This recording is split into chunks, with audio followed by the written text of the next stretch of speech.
Hello, world. This is Glen Alex, and welcome to the Glen Alex Show. On the Glen Alex Show, we focus on the whole person because all of you matter. We address the physical, the mental, the spiritual, and the emotional because true health is way more than just diet and exercise. And I firmly believe that healthy people don't intentionally harm self or others. So just think about how much better off our world would be if we were all at an optimal level of health and didn't have baggage that we carried from relationship to relationship, from job to job, just from city to city. Things would be so much better in my mind. So I'd like for you to help me welcome my guest and family attorney, Shawanna Johnson. And she's taking time. Thank you for being here. She's taking time out of her busy schedule to be here. So this is an honor. So, Shawanna, tell us who you are. Sure. When I heard about your show and when you asked me to be on it, I was thrilled because what you are doing and the topics you're addressing are phenomenal and they're very important to the community. So thanks for having me. Thank you. I'm a native of Las Vegas. One, and two or three. Yes, there's like three of us. I was born and raised here. I did my undergrad at Harvard. I worked in finance for about 4 years before I went back to law school at Boston University. I've been practicing law about 10 years, and for most of that time, even in big law firms, I focused on family law issues. I now have my own practice and devote about 50% of it to family law. So I do custody, visitation, child support, guardianship, adoption. And I also devote about 40% of my practice to commercial litigation and about 10% to wills, trusts, and estates. Wow. So I do a little bit of everything. I'm usually in court, sprinting between courtrooms in courthouses, and what you touched on with health is very, very near and dear to me because I don't live the healthiest of lifestyles because I'm bouncing from courtroom to courtroom. So that's a little of me, and turn it back to you. Well, thank you for that. You know, the world is so busy these days. Parents taking their kids to all these activities 24/7, people having more than one job, myself included. It can be challenging to incorporate healthy practices into a lifestyle. It is doable though. And that's why in Living in Total Health, we address every area of the person, not just the diet and managing calories and how many reps to do, because the total health package involves the whole person and what is specific and individual and important to you and how that would work for you specifically. So there's a way. I certainly am searching for it. There is a way. So you kind of cover the whole family, not just the nuclear family, not just the immediate family. There's some extended family stuff going on, some workplace family stuff going on in what you do. Can you break down like the percentages of divorce and custody and those kinds of divisions in what you do? Sure. A fair number of people come to me for just custody and visitation issues. They're usually either divorced couples or couples who were never married. There could or could not be a custody order in place already, and one person is trying to keep the other person from the children or engaging in unhealthy activities, as you would say. You know, speaking bad about the other person to the child, withholding the child from the other parent, or just making it as difficult as possible. And so I do see a lot of unhealthy relationships and unhealthy interactions. And when you speak of the whole mind, body, and spirit, one of the things we really focus on in my practice and in the courts is that you don't speak ill of the other person in front of the children. None of this is healthy for the children. You know, children will never come back and say, I'm glad you talked about my mom or my dad in a really bad way. And so much of my time is spent just trying to get adults to act like adults. And that is very challenging. It is like herding cats. But I do get, some cases come into me kind of disjointed. They only want one or two things because there's already a history of the case. And then some people come to me at kind of the lowest point of their lives and they're like, my marriage is over. I need help guiding through. How do I get through this? If there are kids, how do we do this so that it's as least disruptive to the children? Okay. And so there's a little bit of everything that comes my way during the day. Well, what percentage would you say of those situations where the adults do begin to act like adults and they work it out for the benefit of the child? Unfortunately, very few at the beginning. Most cases have a progression, and so if a typical divorce case might take a year and 3 months or so, at the very beginning, I would say 80% of my cases come to me hotly contested. Okay. And so the people aren't speaking, they have no agreement on how they're going to split the children, split the assets, split any of that. Okay. By the end of the case, they are a little bit better because they see, and the judge has gotten through to them, and the attorneys, if I'm dealing with a reasonable attorney, we've all kind of sat them down and said, look, stop fighting over all of this. We can come to an agreement. I would say probably 95% of my cases, there's an agreement to be made on how to split things. So I would say in the progression of my cases, about 80% are hotly contested. By the end of it, it's a little less contested because people are tired of litigating and they're tired of paying their attorneys. I was about to say, it comes down to money. It does. It does come down to money. Yes. And so that's how it breaks down. I know me I try to be a reasonable attorney, and I don't fight over silly things. If there's an agreement to be made, any reasonable attorney is going to sit down with the other attorneys, sit down with the parties and say, what can we figure out to save you folks some time and some money and some heartache? Okay, interesting. A question just popped into my head though. What percentage of those hotly contested cases does the judge have to step in and force the issue? Actually, the hotly contested cases, I would say of mine, if there's that 80% that are hotly contested, about 70% go to trial, 70 to 75%, where the judge has to decide. And in family law cases, there's no jury. The judge decides everything.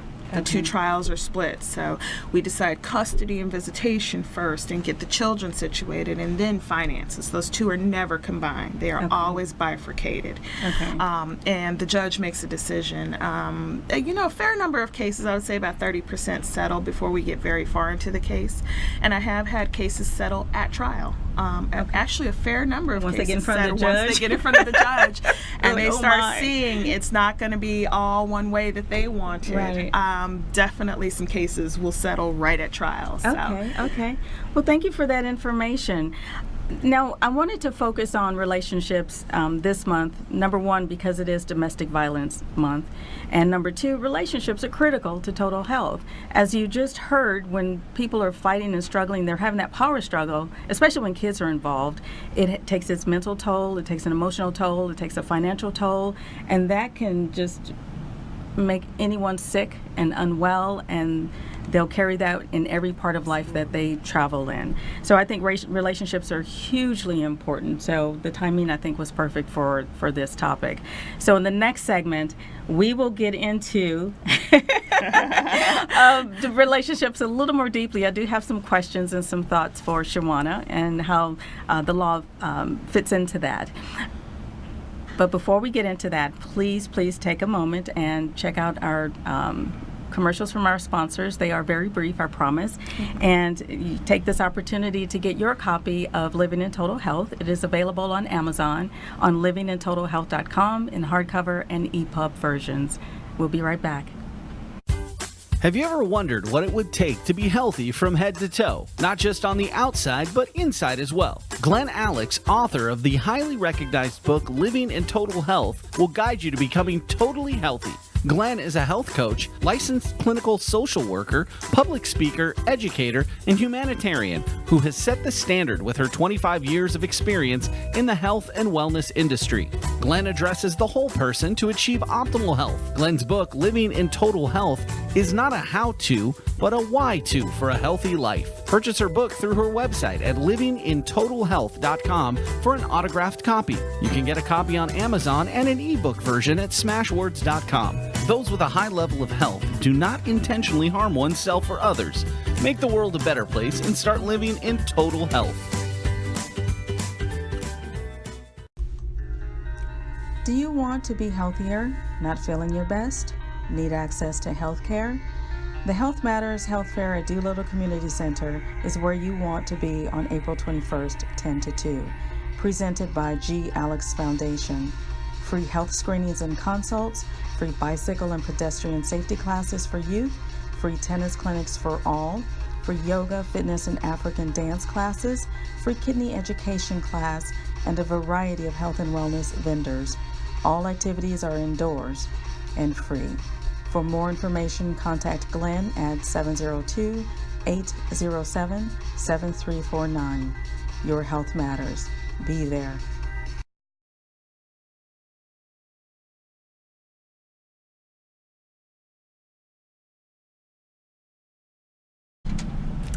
Hello, world, and welcome back to the Glen Alex Show. I am here with family attorney Shawanna Johnson, and we are focusing on relationships because they are important to overall health.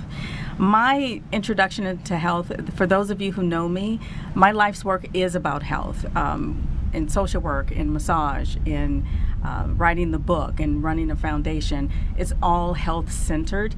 However, my introduction into health issues started with relationships. I remember as a little girl at family functions and social events, I would watch how people interacted with each other, and you can see when someone went too far with a comment and the pained look on the other person's face, and just the fighting and the arguing and the bantering. I cannot stand bantering in relationships.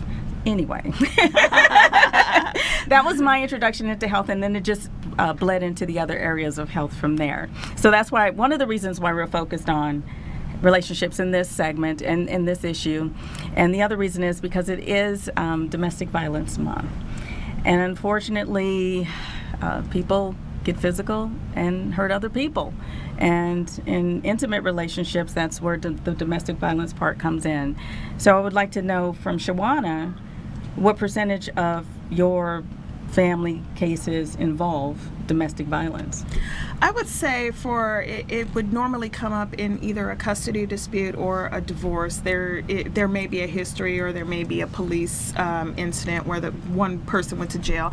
I would say probably about 15% of the time, not too much.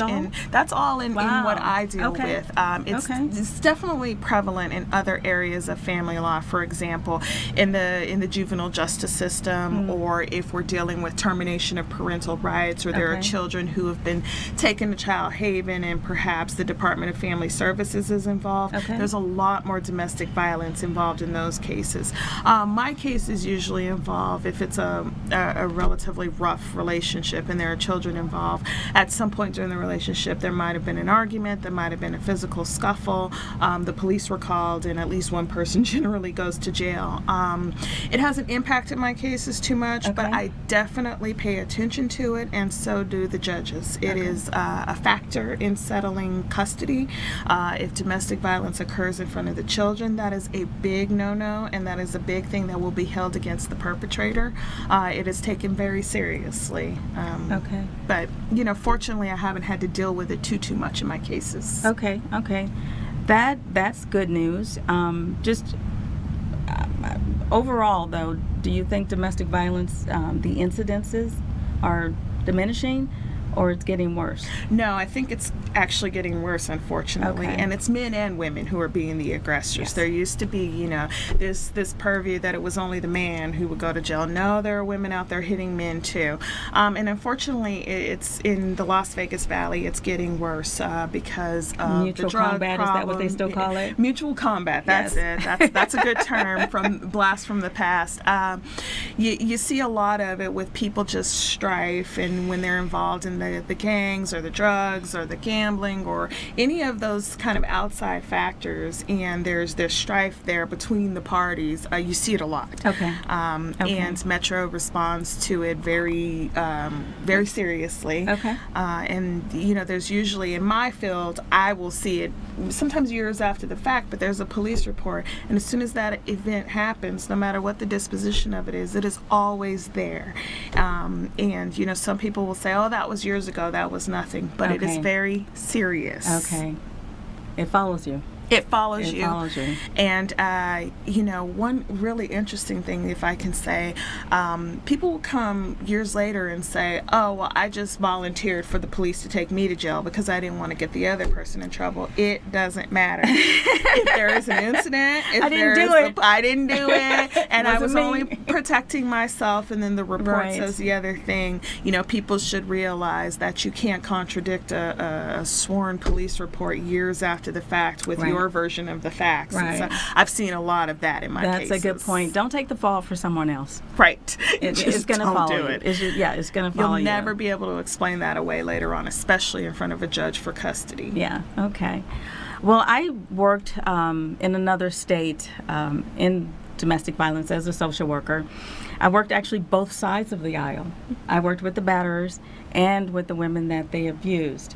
And I have to tell you, it was very eye-opening and a valuable experience. So it gave me a lot of psychological insight into the dynamics of that relationship. I won't go into any details here. What struck me, though, the most is everybody focuses on why the woman won't leave. Right. If it's so bad, why won't she leave?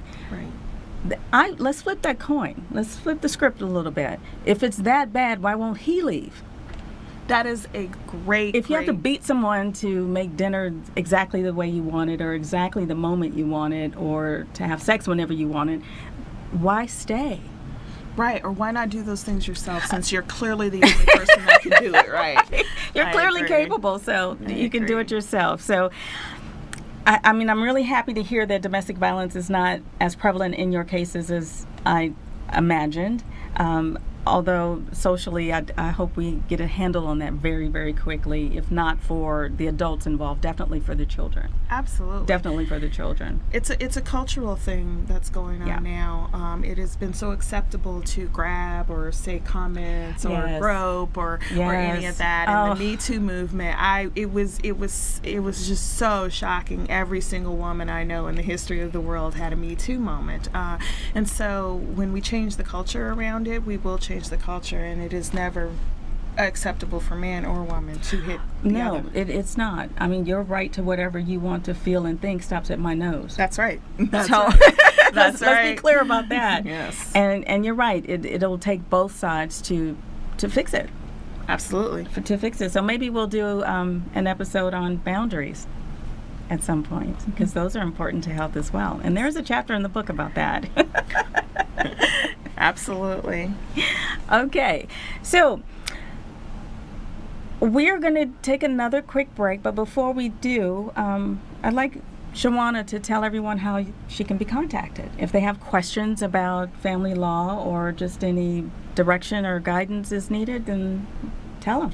Sure. I have a solo practice. My office is here centrally located. I can always be contacted at sjohnson@sljlaw702.com.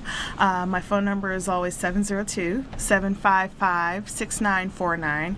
If you ever forget any of that, you can always find any lawyer in the state of Nevada on the state bar's website. So you go to nvbar.org, Okay. and you can always just put in a lawyer's number, and the information has to stay current, so you can find me that way. Okay. And you can also come out and see Shawanna at the upcoming health fair presented by Glen Alex Foundation on April 21st from 10 to 2 at Doolittle Community Center. It is free to attend, and we will have things like yoga, African dance, tennis, free blood pressure checks, free cholesterol screenings, diabetes screenings. Power 88 will be there. So come on out. Shawanna will be there too. So bring your questions and come out and see us. And we will be right back after this quick break. And please take a look at our sponsors. Have you ever wondered what it would take to be healthy from head to toe? Not just on the outside, but inside as well. Glen Alex, author of the highly recognized book Living in Total Health, will guide you to becoming totally healthy. Glen is a health coach, licensed clinical social worker, public speaker, educator, and humanitarian who has set the standard with her 25 years of experience in the health and wellness industry. Glen addresses the whole person to achieve optimal health. Glen's book, Living in Total Health, is not a how-to, but a why-to for a healthy life. Purchase her book through her website at livingintotalhealth.com for an autographed copy. You can get a copy on Amazon and an ebook version at smashwords.com. Those with a high level of health do not intentionally harm oneself or others. Make the world a better place and start living in total health. Do you want to be healthier, not feeling your best? Need access to health care? The Health Matters Health Fair at Doolittle Community Center is where you want to be on April 21st, 10 to 2. Presented by G. Alex Foundation. Free health screenings and consults, free bicycle and pedestrian safety classes for youth, free tennis clinics for all, free yoga, fitness, and African dance classes, free kidney education class, and a variety of health and wellness vendors. All activities are indoors and free. For more information, contact Glenn at 702-807-7349. Your health matters. Be there.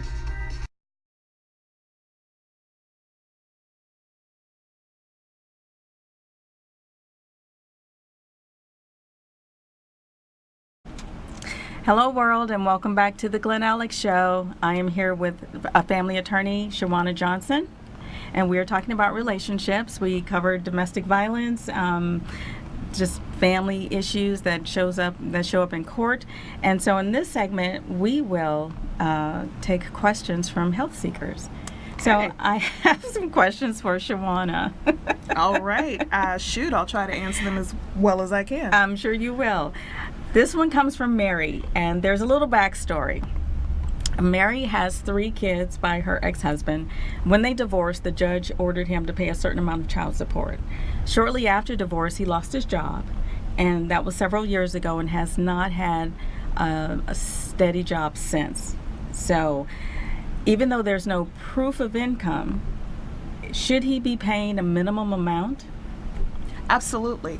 When a change in circumstances happens, someone loses their job or they have an increase or decrease of more than 20%, by law, they have to go back and ask for a modification of their child support in order for a modification to go through. Okay. So in the example of Mary's ex-husband, just because he lost his job does not mean that his child support automatically goes down. He has to file a motion and get permission of the court and present the facts as to why his child support should be at a minimum.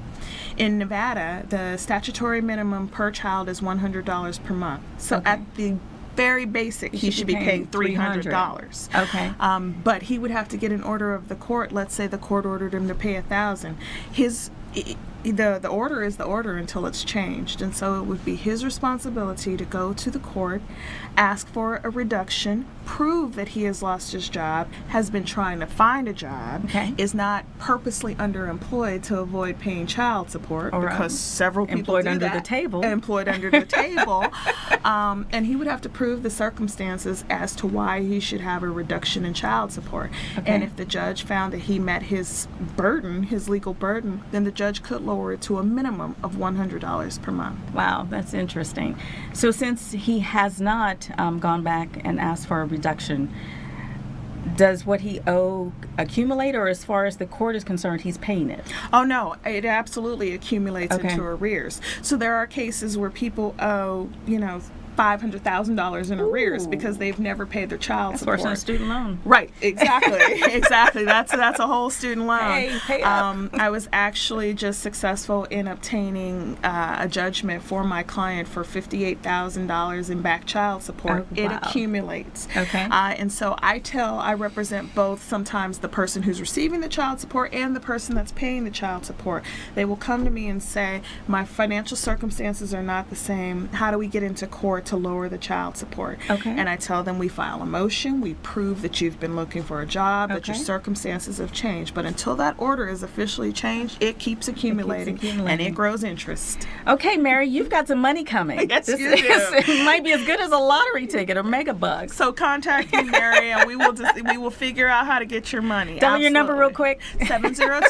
702-755-6949. Okay, dollar up, Mary. Dollar up. Absolutely. Okay, so this question is my question, actually. In talking about relationships, do you have clients who come to you for divorce or custody issues, and they might mention that they saw warning signs of how this person would be when they first got together, and that ended up being the bugaboo that killed the relationship? You know, it is so funny. I always ask that question, especially as I see a case unfold and I realize just how incompatible two people are. I always ask the question. It turns out once I get it out of them and they'll admit it, the warning signs were always there. They just ignored them, or they thought that they could change the person. And this is men and women have finally admitted this to me. Oh, I know men do it too. Absolutely. Totally. They think they can change the person. Yes. You cannot change a person. I am telling you, you cannot change a person. You cannot change another person. And if you read Living in Total Health, it'll explain why. And it'll explain what you can do to understand that and to manage yourself better. So, sorry. Absolutely. No, please. That's absolutely. I'm so glad you addressed it in the book, because, you know, even if you're not setting out to change a person, you have to decide what you can live with and what you can't live with. Exactly. And if you focus on something at the very beginning, or something's catching your eye that you can't live with, it's not going to get better. It's only going to get worse with time and familiarity. And you can't love it away. You can't love it away. You can't buy it away. You Right. can't do any of those things. And all it does is fester and it grows. And I've seen people, I always ask every client, you know, how did you go from you were once married and in love to this? To this. And it just progresses and progresses and progresses. It progresses, and it never improves. It's not going to get better. It's not. And resentment builds in you. Absolutely. You become resentful not only towards that other person, but there's a part of you that is angry at yourself for accepting it. How could I have devoted my life to him? How could I have given her What was my I 20s? thinking? What was I thinking? And, you know, one thing, if you don't mind, one thing that really, really doesn't strike people until after their case that they see me, you are stuck with this person for the rest of your life, especially if you have children. It is not just until you're 18. It is the rest of your life. And so they don't understand the permanency of the decisions they make and the people that they have these relationships with. And so it's very important that unless you're going to have an unhealthy life for the rest of your life, you have to make good decisions about healthy relationships. You have to make decisions that require critical thinking, and it could be a difficult decision. But you still have to weigh: do I want to live with this for the rest of my life, or do I want to take a chance and go out on my own? So you have to make a decision. Absolutely. Now, just a quick story. I'm divorced, and when my ex-husband and I were dating, we went out with, you know, sisters and boyfriends, and, you know, it was a group of us that went out dancing. And so after that, everybody said he was very nice and everything, but one of my sister Gwen, yes, there's a Gwen, she came to me and she said, you know, he's a little too stiff for you. And I'm like, what do you mean? I thought she meant because he danced stiff. And she said, I don't know. That's all she could think of, was he was just a little too stiff for you. And it turns out she had picked up on something, mental and emotional stiffness, some rigidity there that I didn't see. So, you know, not only are intimate relationships important for you to be thoughtful about, it's also important to have people around you who have your best interest at heart. Absolutely. And to point out things that you can't see, and, you know, for you to have the opportunity to take a look at it and maybe make a better decision. So Absolutely. I just had to share that. That was pretty funny. That is absolutely correct. So I do have a quick question, though, because we're almost out of time. I had heard on the radio this week that, I don't know where the statistic came from, but about 85% of social media is involved in about 85% of divorces and breakups. Yes. Is that true? That is, I would absolutely agree with that. It turns out your Facebook posts, your Instagram posts will absolutely show up in a court of law, possibly, especially during a divorce case. I always heard, coming up in my career, especially as in my law career, don't ever put something in writing that you don't want on the front page of the paper or in front of a judge. Absolutely. Some judges vary how much they pay attention to that or how much effort they put on it, but I have 100% used social media posts in my cases to either prove or disprove a point. Okay, another reason to be careful about what you post and what you say about other people. Because if you don't want to take responsibility for it publicly or in a critical situation like in front of a judge, then don't do it. Absolutely. Just don't do it. Okay. Well, thank you for confirming that. That's quite frightening. It is frightening. It is frightening. More frightening is the things that people will say right there in a public forum and then claim that they have a privacy expectation. You don't have a privacy expectation of anything you post publicly. Not if you have 1,000 friends or Right. even 2 friends. And you made it public. And you made it public. Right. I've actually had to answer that question before, so Okay. spot on. All right. So note to self. Yes. Don't say bad things about Danny Vegas. Danny's awesome. He knows I think he's awesome too. All right. So, guys, this was a fun show and it went by so quickly. It did. We could talk about this stuff forever. So please help me thank Shawanna Johnson for being here, taking time out of her schedule, and for giving us her insight and her expertise in family matters. Thank you so much for having me and for being such a pillar of health in our community. It is very inspiring. Oh, well, thank you very much. Thank you very much. You can see me and Shawanna at the Health Matters Community Health Fair at Doolittle Community Center on April 21st from 10 to 2. It's free to attend, and it's open to everyone. So please come out and join us. Get some free access to health care, free activities, and just free fun. And you can Free legal advice. Free legal advice, and you can just chat us up and just have a good time. And you can also get your copy of Living in Total Health from Amazon, livingintotalhealth.com, and it is also is available in the hardcover and the EPUB versions. So thank you again for being here. Thank you, Shawanna, and we will see you next month. In the meantime, be well.